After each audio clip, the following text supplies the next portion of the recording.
রাম নারায়ণ রাম। প্রায়শই আপনি অবশ্যই দেখে থাকবেন যে যদি কেউ অন্য কারোকে সাহায্য করেন তবে সে সঙ্গে সঙ্গে কৃতজ্ঞতা প্রকাশ করেন।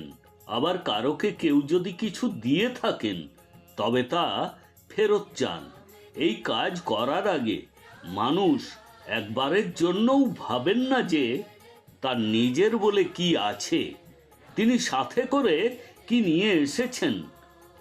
তিনি যা কিছু পেয়েছেন মহাকাশ ও প্রকৃতি থেকে পেয়েছেন, তার নিজস্ব বলে কি আছে যে তিনি ফেরত চান, নাকি সে অন্যের প্রতি অনুগ্রহ করছেন। প্রকৃতি আমাদেরকে সব কিছু দিয়েছে।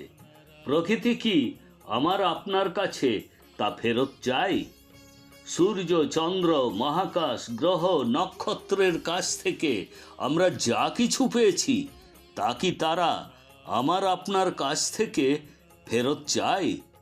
তারা কি অহংকার করে বলে আমরা তোমাদেরকে সব কিছু দিয়েছি? পৃথিবী যদি আমাদের মাতা হয় তো সূর্য আমাদের পিতা, যারা আমাদেরকে শক্তি ও ক্ষমতা দেয়। মানুষের এই ব্যবহারই নিজেদের মধ্যে বৈষম্য সৃষ্টি করেছে, একে অপরকে আলাদা করেছে। মহাকাশ ও প্রকৃতি থেকে আমাদের অবশ্যই শিক্ষা নেওয়া উচিত। সূর্য কখনো বলে না যে আমার আলো শুধুমাত্র এই জাতিকে দেব, অন্য জাতিকে দেব না, বা এই ধর্মের মানুষকে দেব, অন্য ধর্মের মানুষকে দেব না। মহাকাশ কখনো বলে না যে কারোকে জীবন দেব না। গ্রহ, নক্ষত্র কখনো এ কথা বলে না যে আমরা কারোকে শক্তি দেব না। একমাত্র মানুষই এইরকম আচরণ করে, নিজেদের মধ্যে এরকম আচরণ ছড়িয়ে দেয়। আমাদের সকলের উচিত সূর্য, মহাকাশ ও সমস্ত গ্রহ নক্ষত্রকে আমাদের আদর্শ রূপে গ্রহণ করা, যাতে করে পৃথিবীতে বসবাসকারী মানুষের মধ্যে ভালোবাসা ও ঐক্যের অনুভূতি জাগ্রত হয়। আজ পৃথিবীতে বসবাসকারী ধর্মের তথাকথিত ঠিকাদার জাতি, সম্প্রদায়, ধর্ম ও কর্ম নিয়ে মানুষকে ভয় দেখাচ্ছে, বিভ্রান্ত করছে, বলছে এটা করতে হবে, ওটা করতে হবে, না করলে তোমার এই অনর্থ হয়ে যাবে, ওই ক্ষতি হয়ে যাবে।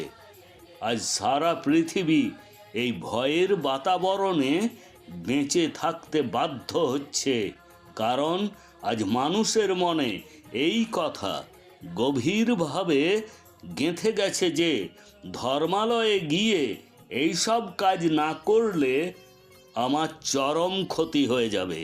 এসব সমাজের কিছু মানুষের জন্য আমাদের মনে গেঁথে গেছে। তাই এখন সময় হয়ে এসেছে যে সত্য সম্পর্কে মানুষকে সচেতন করার। সবচেয়ে বড় সত্য হলো এই যে আজ আমরা যা কিছু বা আমাদের যা কিছু আছে তার সব কিছু মহাকাশ ও প্রকৃতির দান। তাই মানুষের বানানো কথাকে গুরুত্ব দিয়ে ভয় পাওয়ার কিছু নেই। যা প্রয়োজন তা হলো আত্মদর্শন করা, বিবেকের কথা শোনা এবং তার কথা মেনে চলা। আপনি যাই কাজ করুন না কেন, আপনার বিবেক আপনাকে সঠিক দিক নির্দেশ করে। তাই সব সময় বিবেককে মেনে চলুন, আপনার অন্তরাত্মার কথা শুনুন। আজ সমাজে প্রতিটি মানুষ সুখ ও শান্তির খোঁজে রয়েছেন। এর প্রয়োজনে আমরা এদারে ওদারে ঘুরে বেড়াই, কিন্তু আমরা ভুলে যাই যে এই সুখ ও শান্তি আমাদের শরীরের মধ্যেই আছে। শুধুমাত্র আমাদেরকে রামনারায়ণ রাম নামের সাথে যুক্ত হতে হবে। তারপর দেখবেন সবাই কেমন সুখ ও শান্তি অনুভব করবেন।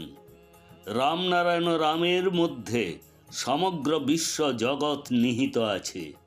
এই নাম আমাদের জীবন বদলে দিতে সক্ষম। সমস্ত ভয় এবং আশঙ্কা আমাদের মন থেকে দূর হয়ে যায়। আমরা সুখ এবং সমৃদ্ধি অনুভব করি। রামনারায়ণ রামই হলো জীবন। আপনারা সবাই এই নাম জপ করুন, তারপর এর সুফল দেখতে থাকুন।